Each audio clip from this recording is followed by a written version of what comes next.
Martha is one of three co-chairs of the collaborative. Jamie Rubin and Maria Torres Springers are the other two, and they'll close us out today. But Martha's going to start with just a quick overview for everybody who's new to the group about Go Vote NYC's origins and mission and so forth. So Martha, thank you. Thank you. And thanks to Don and Tamer and hopefully Alex for sharing your expertise with us today.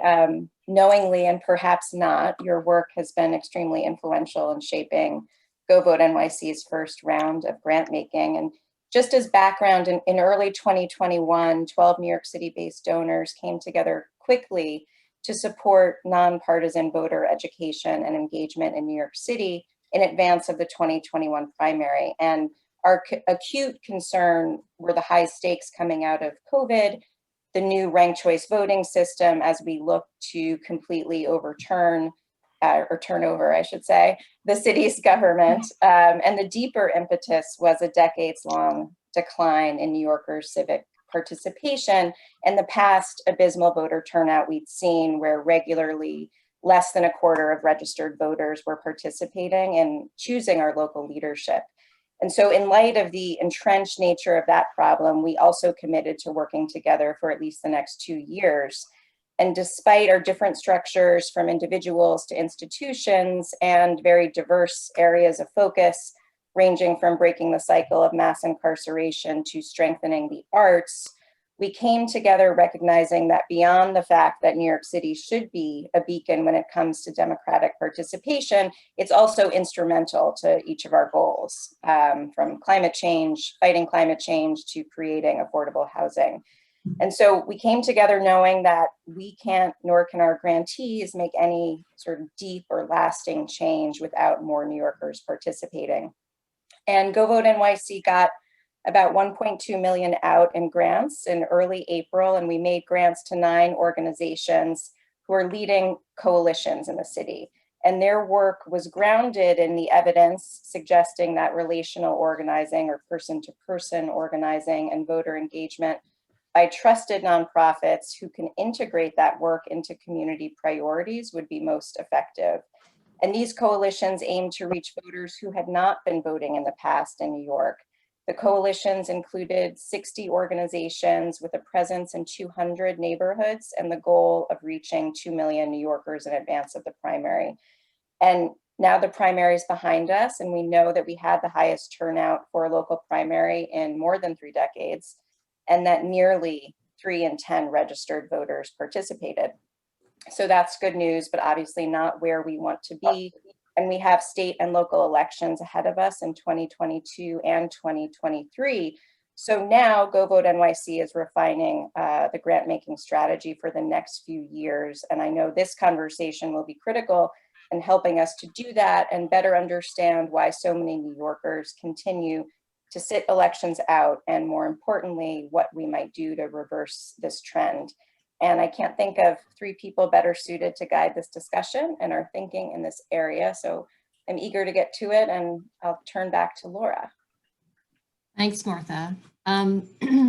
So we're going to start with Professor Donald Green, who's the Burgess Professor of Political Science at Columbia, co-author of Get Out the Vote, How to Increase Voter Turnout. And as Martha noted, one of our foundational influencers. So I'm going to turn the host capabilities to you, Professor Green. Let me know when I'm ready. Okay. Great, thanks. All right, with luck, you can see my screen. Is that okay? Yes. Great. Okay, so I wanted to, in the very short time that we have, run you through some of the basics of ideas that might be New York relevant for increasing voter turnout. I'm of course happy online or offline to talk at great length about the hundreds of tactics that have been tested and reported in the 4 editions of the Get Out the Vote book. But I thought I would give you the very, very briefest characterization here. But feel free to get in touch with me if you need to. Martha's introduction, I think, is quite pertinent. This was not a fantastic voter turnout. It was okay. It was about 25% among Democrats, maybe a smidge higher. only a little bit less than a third actually used the new forms of voting that have made possible by New York State's election reform. So voting early in person, for example. New York used to have a very traditional system, and now it's kind of on the cutting edge with allowing early in-person voting or no fault absentee voting. I guess not bad to call it absentee. It's voting by mail. But you can see from the map that it's sort of the same thing you would have been led to expect 50 years ago about New York turnout, which is to say low turnout in low-income areas and areas with heavy shares of people of color. So I don't think there's any real surprise there, but it's kind of dramatic to see it.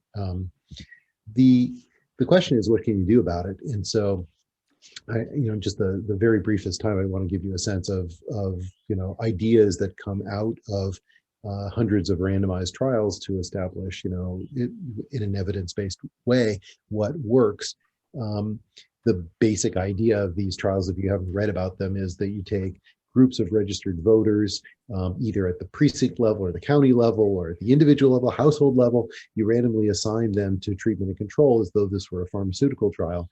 You try to do whatever kind of get out the vote outreach you have in mind with the treatment group, and leave the control group alone. And at the end of the election, you examine voter turnout records to see who voted. So it's not based on surveys, it's based on the actual hard voter turnout numbers. And basically the allusion that Martha made to relational organizing is about right. That hundreds of experiments later, basically the conclusion is that the more personal, the more effective. And conversely, if you wanted to think about what kinds of things don't work, well, the robocalls don't work, and emails don't work, and online advertisements don't work, and the list goes on and on. There are lots of things that are reminders to vote, even kind of catchy and clever, that just don't work. And part of what's going on is that many people feel so distant from the electoral process, especially in the context of, say, an off-year election or an off-year election, that unless they receive a kind of personal invitation to participate, they just feel awkward or feel irrelevant. And so making that kind of personal connection, especially to people who ordinarily have very low probabilities of voting in this context, seems crucial. Now, there are lots of positive messages to come out of these experiments. One, and I'll talk about a few, but basically one of them is, go into schools, find 18-year-old seniors, show them what you do in a voting booth, show them the voting machine, and basically dispel their sense of, embarrassment or awkwardness, and give them a sense of what's on the ballot and how they're, invited to make their voices heard. And the same goes for, friend-to-friend organizing. So leveraging social networks is extremely effective. And indeed, if I could recommend one thing, it would be something along those lines. But typically, there is a trade-off between quantity and quality. And so part of the issue here in terms of what a group ought to do with its resources is, find the sweet spot that adequately reflects their own resources. So if they are a vast network of, people-powered activists, well, then doing people-powered things makes a lot of sense. If on the other hand, they have concentrated pockets of activism, but basically they have financial resources, well, then leveraging that in a more events-based way perhaps makes sense. So it's not as though nothing works, nothing can be done. It's just a matter of finding tactics that are consistent with the resources you have at your disposal, especially given the time frame. So basically, the idea of this talk, and it's going to culminate in this slide. One of the things that's kind of interesting about the advent of more progressive voting rules is that campaigns really haven't adapted very much. So in particular, nonpartisan get out the vote campaigns haven't adapted all that much to the prospect of early in-person voting. You see an avalanche of direct mail leading up to the early in-person voting period, and an avalanche of direct mail associated with voting by mail. But in terms of relational organizing, it's pretty much as it was, and I, in part that reflects, let's be honest, how campaign consultants make money. But one thing to think about, from the standpoint of your efforts, would be to try an events-based mobilization strategy, leveraging some very promising results we got in 2018, back when you could do these things in person with Abandon. There was a small pilot study of early voting centers in 3 states. And basically the idea was we randomly assigned some to have festivals on weekends where people could come from a catchment area of the whole district, and where you could have a free food and music and other kinds of entertainment. And that was done on a reasonably large scale, not super large, but larger than one could imagine doing in the context of a precinct-based or a specific voting place-based festival, which is what much of the group Vote Together was orchestrating. So the question was, how much better would you do if you could achieve economies of scale, maybe have a somewhat more attractive set of artists, and really get more free media coverage of an early voting related event, and then you either grab people and bring them into the early in-person voting center, or you encourage them to bring their vote by mail ballots. So that's the idea, and those results I think were quite promising. And it leads me to think that from the standpoint of some of those places that were in the pale brown in my first map, this would be a good move. And the other thing about it is that it's very easy to mix and match this strategy with other venues or other groups. So you could have the kind of relational pull of a kind of church-based festival with the advantages of drawing people from all walks of life in a voting-oriented event. These events have to be done quite delicately. They have depending on what kinds of laws are in force, whether it's a federal election or not, there are strict rules about no quid pro quo exchanges. So you can't give free food just to people who are going to vote, and you can't make political speeches and do electioneering. But I think that within those relatively easy to follow parameters, these kinds of events are really quite doable. And it also strikes me as that this has doing this in collaboration with community groups, athletic leagues, music groups, performing groups, makes it possible to draw on the friends, the parents, the people who would naturally come to those events in a way that would not ordinarily be the case for a kind of generic entertainment activity. So that's the idea. The idea, in summary, is to change a get out the vote effort. Instead of trying to get people to vote, you're trying to get them out to a party or get them out to an event that would more naturally facilitate not only their participation this time, but the formation of a kind of self-conception as a member of an active community that's involved and eager to participate in politics. So I'm going to stop there and turn it over to my fellow speakers. Happy to answer questions either now or along the way. I'm not sure what Laura has planned. So yeah, let's save the questions till the end, please. But thank you for that. That was really informative and helps us think about this. Our next speaker is Tamer Mokhtar, who is, are you still awake, Tamer? Who's in yeah, I'm here, yes. Seattle, and thank you so much for joining us. Tamer is the founder and director of All Americans Vote, which is a national organization focused on targeting underrepresented Americans to vote. So we're anxious to hear from you. So thank you, Tamer. You don't have slides, right? No slides, but really glad to be here and really happy to be participating, especially with Professor Green, who literally authored what is, pretty much accepted as the gospel and really guided us an awful lot in terms of the experimentation that we did. Just so you know, through the learnings and what Professor Green brought forward and Get Out the Vote, we tried to scale up so much of what he's talking about in terms of voting parties, election day parties, as well as vote festivals, across several cycles and did a lot of experimentation. We poured dozens of millions of dollars into this to learn an awful lot about this. So just for a chronology, in 2017 in the Virginia election cycle, we did about 40 or 50 of these election day vote parties. And we kind of viewed that as our pilot taken from the learnings of Dr. Green from earlier to see about if we could get an incremental increase in voter turnout. Just for a little bit of a standard setting, understand that generally speaking, in election cycles, the net and Brookman and Josh Calla, David Brookman have published a 40 study meta-analysis back in 2017 and 2018 that really highlighted the fact that the overall cumulative effect of all of these types of election campaigns have a net effect of 0. So anything over and above 0 is going to be a plus. And what we found and what Professor Green highlighted is that these types of endeavors can actually produce a 4% incremental increase. And that was what his initial testing showed. So tremendous promise over and above any other singular intervention that we examined.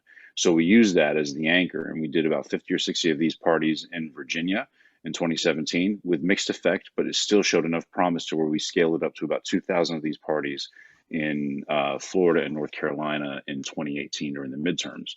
Now, what we found is I'm going to share with you basically 4 basic learnings from all of that.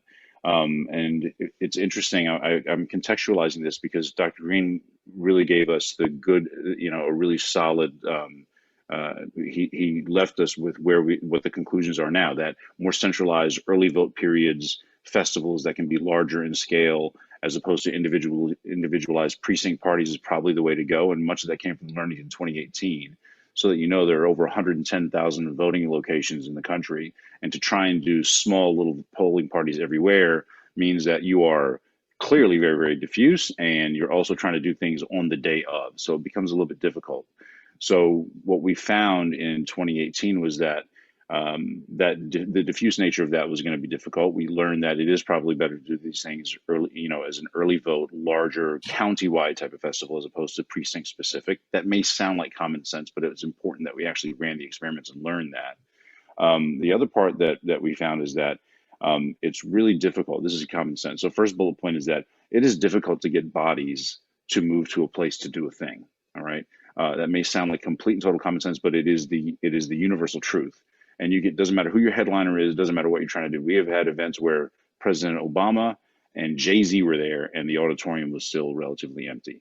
And those are heartbreaking endeavors because the amount of work and money and resources that go into it to come up with almost nothing, like it's a shot to the pride for one. And number two, it just doesn't produce the output that you're looking for. So to double down on the peer-to-peer that Dr. Green talked about and the relational organizing, and that's a different topic that we can go into at length, but there are all kinds of tech-enabled methods to really amplify what peer-to-peer organizing is, but the basic tenet is to get a person to commit to a person to do a thing. So to get these organizations that are already on the ground, that already have these relationships, that already exist within these communities, to prime the pump, so to speak, in advance of these parties and events of these events, to let people know, hey, this thing is coming. We really want to get excited about it, get galvanized, so that people know that it's coming, is really, really important. But then the big learning from 18 for me in terms of execution is now hand it over to the experts. Don't let the community organizers be in charge of throwing a whole bunch of parties, because that's just not what they do. Find the party throwers, find the people that actually do these things so that they can then take over and make it something fun. Because if I'm the world's greatest community organizer, I may be one of the world's worst party throwers. So make sure that you're sourcing to the proper people what you're trying to get accomplished, because that was one of the shortcomings I saw as I actually was on the ground, traversing dozens of these polling centers and seeing, okay, this doesn't look like the kind of party we had envisioned, even though all people's hearts, minds, and bodies were in the right place. They weren't exactly executing that way. So execution is hard. That's number one. Number two, and this may be a little bit controversial, a little bit tongue-in-cheek, the best way to keep people away from one of these parties is to call it a vote party. All right, especially if you're trying to attract youth, especially if you're trying to attract low propensity voters, especially if you're trying to attract people that aren't accustomed to this type of thing. Voting is very much a chore in American culture today. It is much more, it's a lot less like a party and a lot more like going to the DMV. You stand in line, your head is down, you don't want to make eye contact with anybody around you. It's silent, it's austere, it is a chore. You try and do it at 6:30 in the morning or 6:30 at night. You want to get in and out as quickly as you possibly can. So don't call it a vote party. Try and latch onto, and this goes into the next learning, try and latch on to something that's already interwoven in the community. So for example, I'm a native of Richmond, Virginia, and every year we have these watermelon festivals where multiple street blocks are cordoned off and thousands of people are walking, and everybody has something akin to this wherever they are, where there's just, vendors and beer trucks and everything else, and thousands of people spend the entire day just walking up and down the street, sweating and eating watermelon and drinking beer and listening to semi-decent local bands play and everything else. But it just attracts thousands and thousands of bodies, and that type of thing is already taking place. Why not, if there are 2 of those a year taking place, make a third one and just happen to make it around, first, second, third week of October, whatever it is, however the local municipality allows for early vote, do something along those lines that the people already have some familiarity and affinity towards. That way it's more likely that they come out. And then you just so happen to have a whole bunch of people working the entrances and exits and ballot drop boxes or whatever it's going to be in terms of the regulations and rules to be able to facilitate the actual outcome that you're trying to achieve. The last thing I'll say is this doubles down this idea of social pressure, peer-to-peer organizing, and really we need to emphasize the importance of the nonpartisan nature of this. Again, to really make sure you don't attract people, make it political, make it a vote activity. That's a really good way. It's deterrent. If you make it all about who you are, how you identify, it's not a matter of, are you voting for this policy? Or are you voting for this candidate? It's more a matter of, who are you? Are you a voter? Are you a participant in the franchise? Is this something to which you are dedicated year in and year out? You're going to have to show up.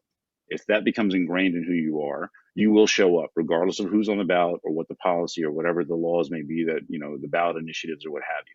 So it really is an emphasis on the nonpartisan nature of it, the idea of social pressure, making it to where people can use that positive social pressure, which is one of the most proven tactics in terms of, increasing voter turnout, to where, one person becomes accountable to another in some kind of way. This can absolutely be done. The way that I'm experimenting with it right now is looking at mayors and getting mayors to participate in a healthy competition. And you get small town mayors to start competing with one another about who can get more people to turn, who can have the biggest festival, who can have the most fun about it. And that's the type of thing that can really facilitate some movement. I'll give you 2 examples in closing, and that is, think about how how much pride there is in the state of Minnesota around this culture of, we are a voting culture. In 2020, forgive me, I'm a little rusty on the number, but I remember it being very, very specific. It was something like 79.96% of the voting eligible population in Minnesota voted in 2020. That is off the charts, insanely impressive. And don't think for a second that they were really, really proud of that. Minnesota has always led, has always been number 1 or number 2 in the country in terms of voter turnout. They really pushed, they found a tremendous amount of pride in being able to say that they had nearly 4 out of 5 eligible voters voted in Minnesota, which is absolutely exemplary.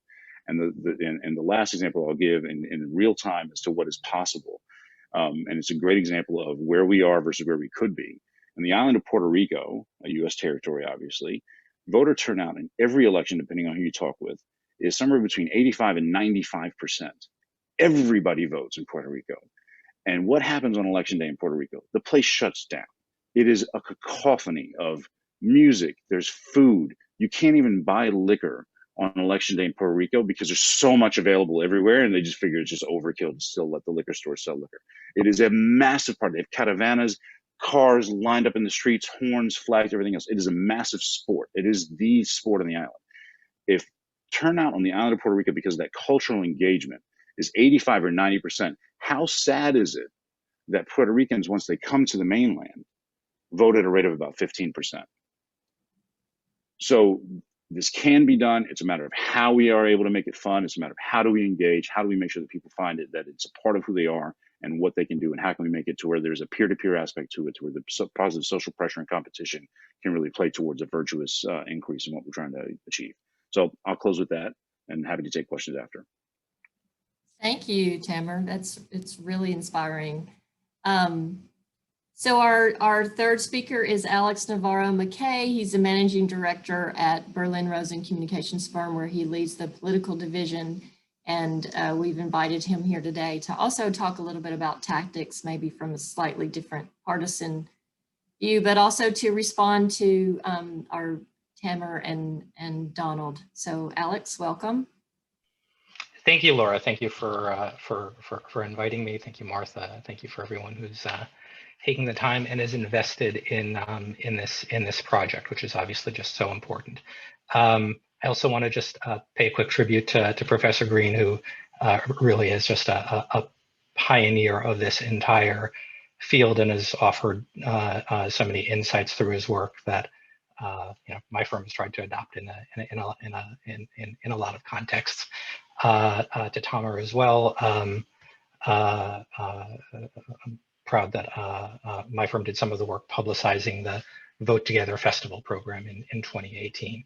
And just to talk about and respond to that notion, it's interesting. There's this phenomenon where sort of old ideas become new again, and I think that's a good and promising thing when thinking about election day or sort of pre-election day parties, and this is as a mobilization tactic, because it is an innovation today, and yet it is a throwback to what has happened historically in a number of places. In Philadelphia, the ward bosses legendarily, there's a little bit of a quid pro quo that isn't quite sort of kosher here, but legendarily would give out cheesesteak sandwiches, hoagies at polling places as an incentive to vote. As Professor Green said, the way that is done needs to be approached with care. Festivals around voting are a thing in many Latin American countries. Tamara spoke about the experience in Puerto Rico, and that's really something that one finds across Latin American democracies. With I don't know that anyone has sort of teased out sort of causal effects, but an association with high participation. So again, sort of bringing back what has worked in other places and in places even nearby. Another just a quick, more recent example. My firm was asked to do some work to help elect a progressive district attorney in a jurisdiction in eastern Mississippi where the incumbent district attorney was like a pretty bad guy, and really brought a pretty vicious racist lens to the administration of justice there. And clearly turnout from certain, from Black communities was going to be very important to helping this better progressive candidate win. And we talked to people from around that community. We were in close touch with the NAACP in Mississippi, and they said, look, if you got the money for it, and fortunately we had a funder that had the money for it, what do? You have an election day party. This is barbecue country. You have barbecues outside the polling sites. You have to hire professionals to throw a good party, as Tamara said, and so we went to as many barbecue caterers as we could find, hosted 9 parties, and Professor Green will be disappointed to learn that we did not have a control to measure the efficacy of this. But the good news is that our candidate won and is administering justice in a much fairer way in that part of Mississippi. So, I mean, anecdotally and historically, there's just a lot of things to make us feel good about sort of bringing this old time tactic and trying to bring it to scale in New York City and elsewhere in the Vote Together work and the work that Tamara's group has pioneered, like very, very promising and very, very exciting. At the same time, right, what are we looking at in terms of effects, right? The 3 to 4 points, right? And how satisfied will this community be if a scaled up version of that intervention lifts turnout in the next mayoral election from 25, 26, 27% to 28, 29, 30%, right? It's like, it's good. We'll take it. But this is a hard problem, right? And a lot of stuff, as Professor Green has documented and spoke about, a lot of stuff doesn't work, and of the stuff that does work, there are either scale problems or just effect size problems. And so I think, if there's a takeaway here, it's that there aren't silver bullets. Multiple interventions are, if the resources are available, are better than, sort of hypothesizing that there is a silver bullet, at least if one's goals and ambitions are, as big as I think that this, again, that this communities are, and so I turn to the adage that this is an area where, I think many hands make for light work, and many hands doing different things if the resources are available. From continuing to experiment with using social media platforms for relational organizing, trying to sort of bring down the cost and increase the scale there. Vote parties and other proven tactics, and as well as unproven tactics that deserve a chance for experimentation. There are ideas that are yet to be tested or sort of fully tested. And so I would encourage the community to continue to listen for new ideas and then look for ways to test them and test them rigorously, so that I don't have the experience I had of enlisting a number of barbecue caterers and we got a positive outcome, but we don't know if it really drove the outcome. Do I have 1 or 2 minutes, Laura? Yeah. So just a word or two on how this relates to the work that candidates' campaigns and partisan campaigns do, particularly in the context of New York City, a place where the Democratic primary, is certainly for citywide elections, and for most local elections is, the name of the game, and all that matters. If what you really care about, and I think it's sort of stipulated that what this group really cares about is meaningful increases in civic engagement and voter participation. In particular, it's not something you can count on campaigns to do.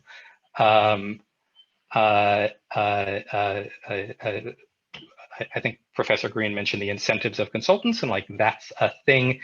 More fundamentally, I think it's the incentives of campaigns, and the nature generally in a Democratic primary. The incentives of candidates are to win, and winning is based on not raising turnout, broadly speaking, but raising turnout among your voters, and that becomes a very, very small group of people. So if in New York City we want to, great that we have this sort of historically high turnout, 25%, right? Applause, but normatively, right, still abysmal. The real work has to be done outside of the partisan infrastructure.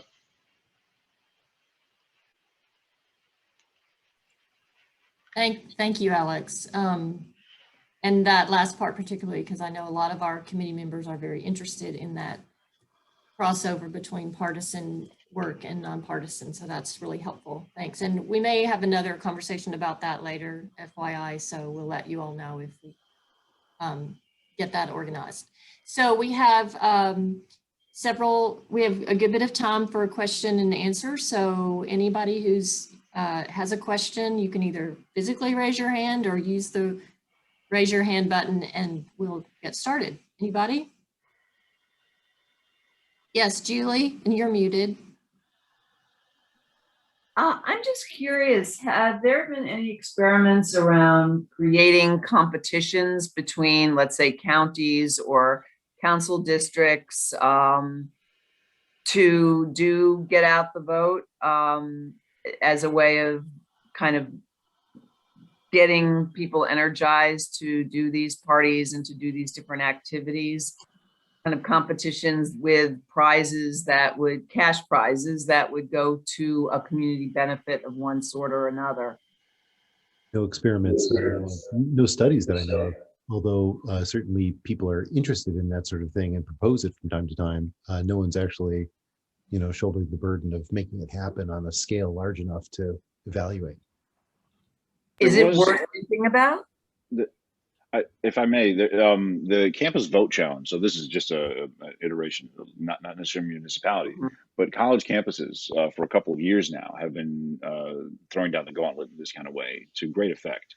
So I think the leading university in this was Northwestern, obviously out of Illinois, that ended up with something like 94% of their students registered and voting.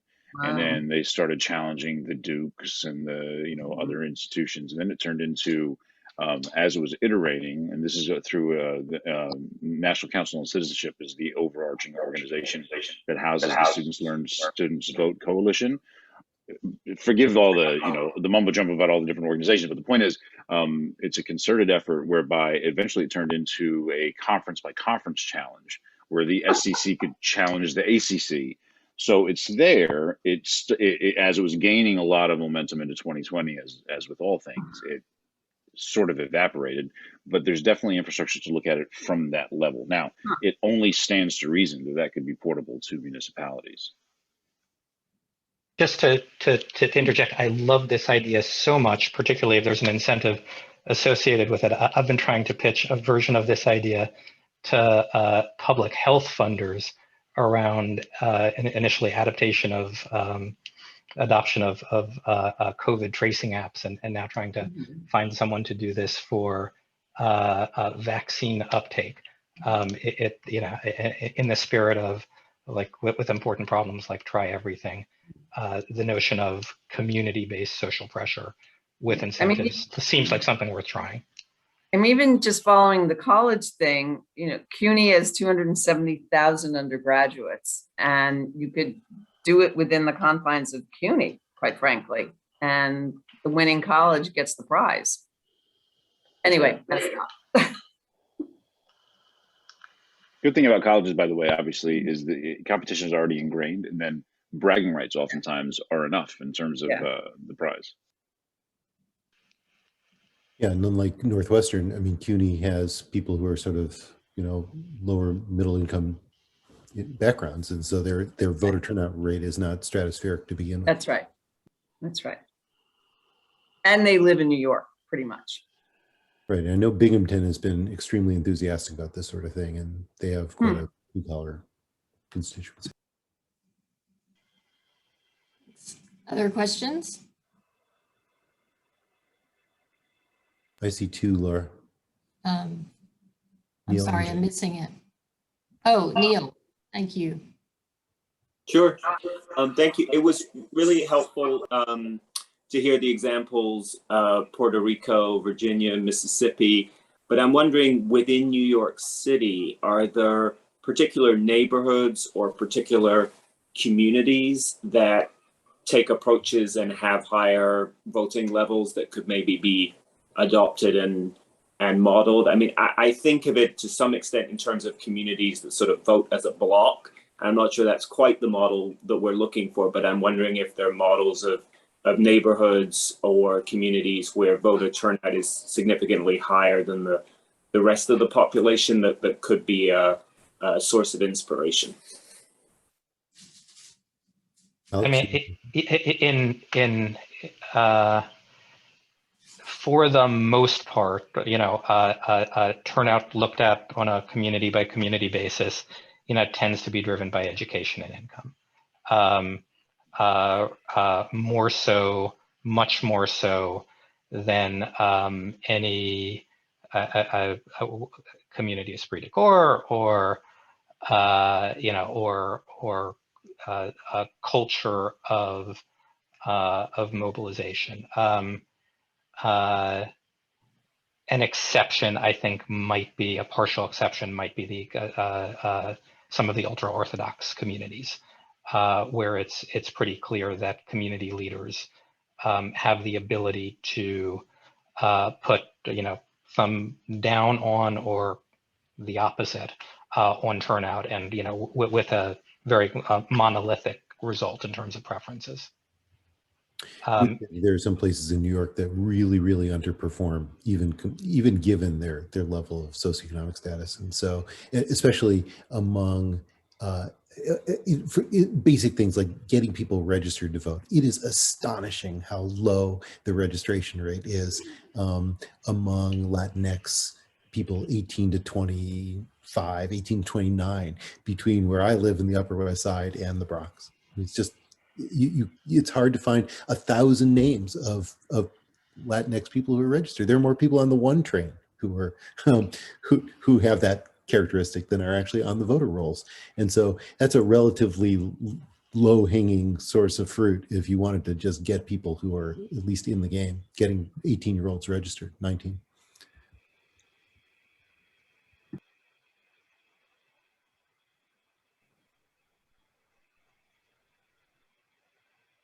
Laura, I'll ask you a question. So all of it that were very interesting. The single most surprising thing I've heard in 2 days of these presentations is what, is it Tamara? Tamara. The statistic that you gave us about the voting in Puerto Rico. And beyond just the sheer percentage of it, which is obviously very high, I mean, like Soviet Union seeming high, it's interesting because I think one of the assumptions that we all work with is that part of the reason voting turnout percentages are so low is because people in this country are disaffected for whatever reason. Lots of people think the system is rigged, or we had a lecture about campaign reform, finance reform last time, which I'm not that personally interested in, but some people are.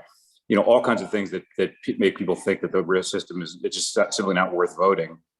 My assumption would have been in Puerto Rico that would have held up even better, even more strongly, because there's a history of the leadership being very corrupt, particularly in the last couple of decades. So the outcomes are bad.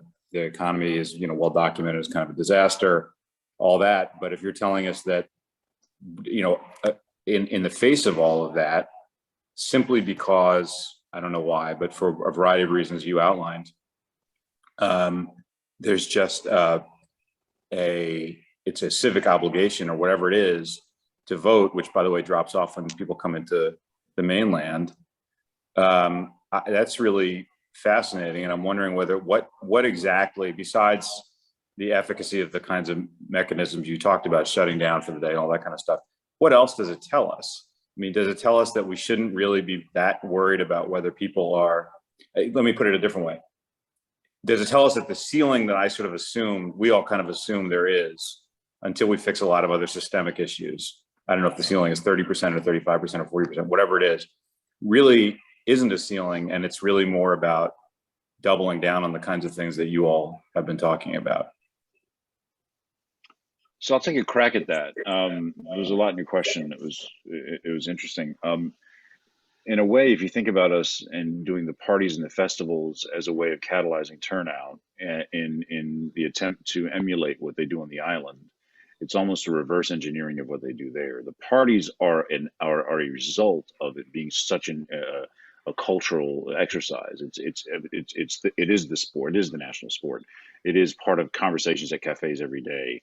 It's impassioned. It's ingrained. They're born with it. There are a couple of different positions. Is it statehood? Is it independence? Is it all these different things? And people take one of three positions, generally speaking, on the island. It's just part of what they do. And then come election day, they celebrate the fact that they get to finally exercise their voice. What we're trying to do is celebrate and make it to where people start to feel, what already exists on the island. I mean, it's a tough thing to engineer, but one thing I will say, I think you're right. I think the ceiling is artificially lower, self-imposed in some ways, based on a lot of different things. But you can tell an institution or a country or municipality's intention and their priority by how they manifest policies and availability of voting. So a great example, again, in Puerto Rico is that nonviolent felons that are currently incarcerated still vote, and they expect to be able to cast a ballot while they're serving time. That is a statement of intent if ever there was one. You are still a part of society. You are still a part of this. This is still so much a part of who you are that we want you to participate, even if you are on the fringes, relative to the rest of society writ large. So here we tend to make it very, very difficult on a number of different levels. And we don't have to get into the whole voting rights debate as it currently exists. But I think taken as a whole, the intent of a geography or intent of a government in terms of allowing their voters to participate is definitely laid bare by those types of examples, by what they do to allow for participation or encourage participation. So I don't know if I answered your question necessarily, but I do think as it pertains to the ceiling, we are, we clearly haven't made it anywhere near the priority here that some of these other exemplary nations have.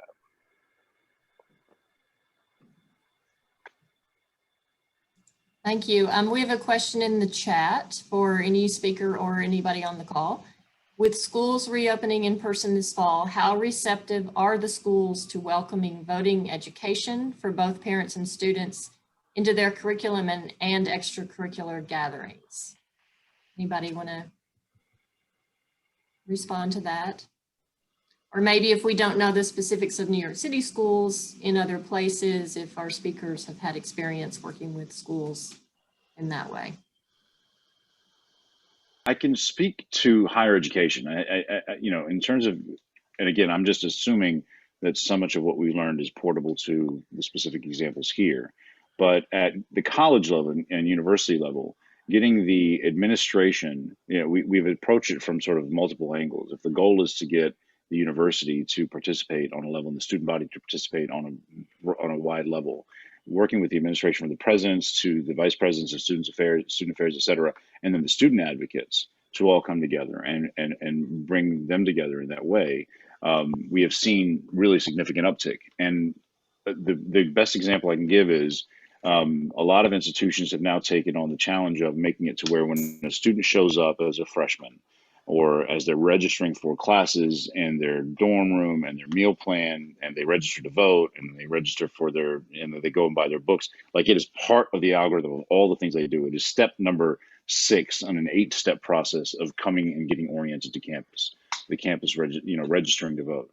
Being able to do that type of thing and interweaving it into the mechanisms of being a part of that system is important and very, very helpful, and it facilitates greater participation. Thank you. Any other views on that question? I have a question for Alex, and then if nobody else has a question, we can wrap up. But Alex, you mentioned in your talk that there are some unproven tactics that could be explored. I'm curious if you could just tell us a couple of things you're thinking about. Yeah, I mean, there's just so much on the relational organizing front. That has shown a little bit of promise, and there are sort of endless tweaks, particularly as the different platforms evolve in terms of their capacities, in terms of the platform's willingness and ability to collaborate with these kinds of experiments, so that's the broad area that I would point to. Great, thanks.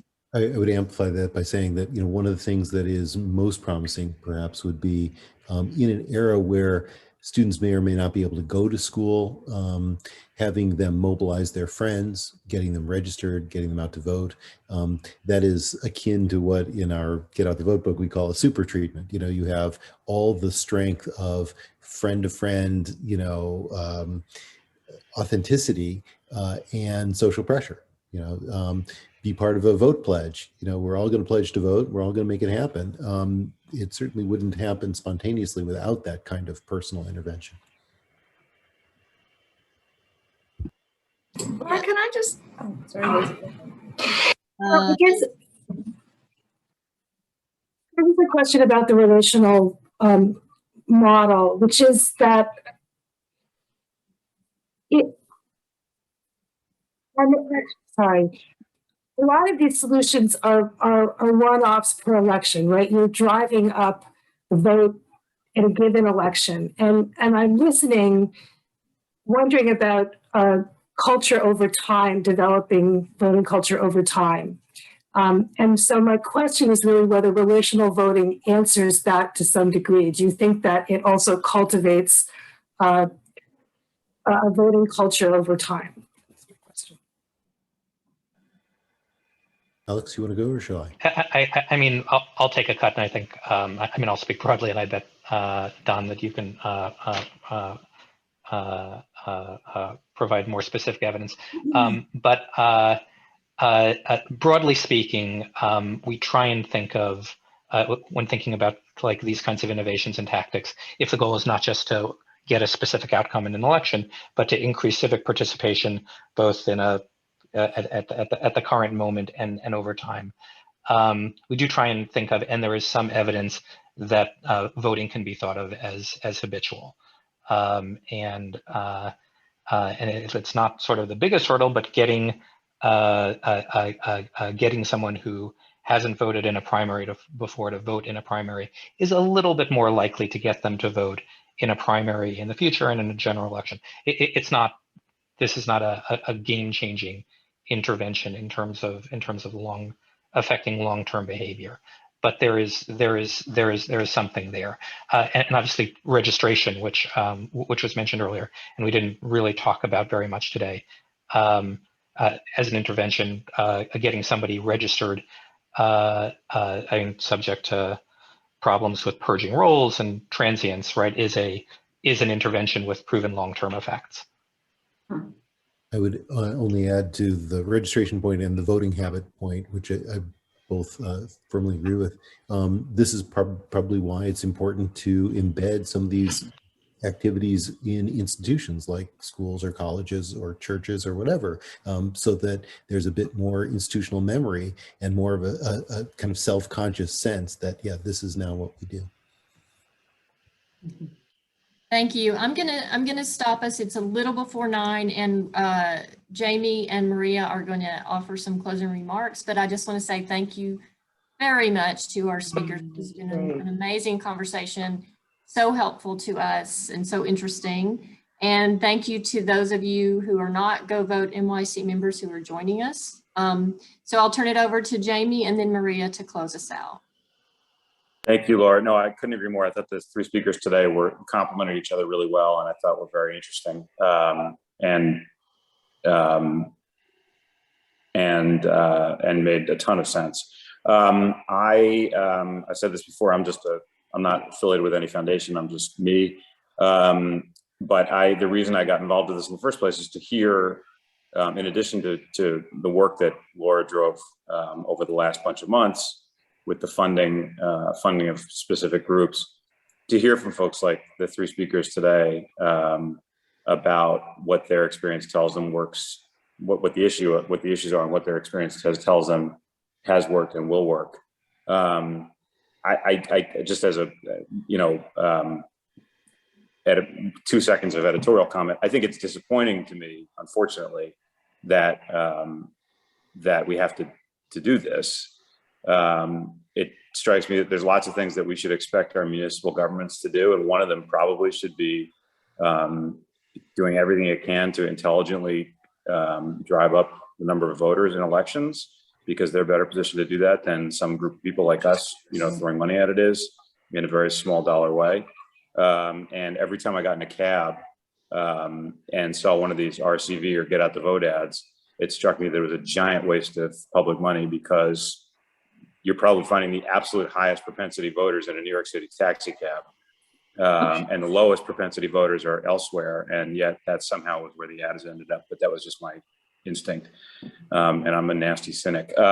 So I think this has been a great effort and will continue to be. Laura and Martha have done a spectacular job. Revson deserves a ton of credit for pulling together, and all the other foundations. And we're going to keep doing this through the fall with more interesting speakers talking about different aspects of this problem. So I assume Laura will take care of making sure that you all get continued invites. And thanks for doing this. I hope you keep participating. I'm happy to close us out with a minute left. First of all, thanks to Laura, to Martha, and to our amazing guests today. We at Ford have, of course, been involved in supporting democratic practice and democratic culture across the country. but there's something that as both a foundation and the hometown in New York City, and a lot of us are also concerned citizens in and of ourselves, given what has been and what continues to be at stake in New York. So this fund has been a really good space for many of us, not just to support organizations doing this work, and you had to get it up and running quite quickly, but more importantly for me in many ways is that it should also be a space to learn and test new things, because as has been mentioned earlier, there's no silver bullet. And while we can, and philanthropic dollars will never solve the big problem, the belief is that there is something we can do collectively to identify, get better informed, and then support those practices and those organizations that will hopefully help us move the needle as a city. So that's been the aspiration. We're certainly welcoming new members to the fund, and so we'll be sure to follow up and have more opportunities to be in conversation like this. But in the meantime, for those who are new to this group, please reach out to any one of us if you have additional questions or, of course, interest in joining Go Vote NYC. And with that, thanks to everybody, and I hope you all have a good weekend. And thanks to our Maria. Those who woke up at 4 a.m. Thank you, Tamara. Thank you. Thanks, everybody. Take care. This is great. Thank you so much. Great.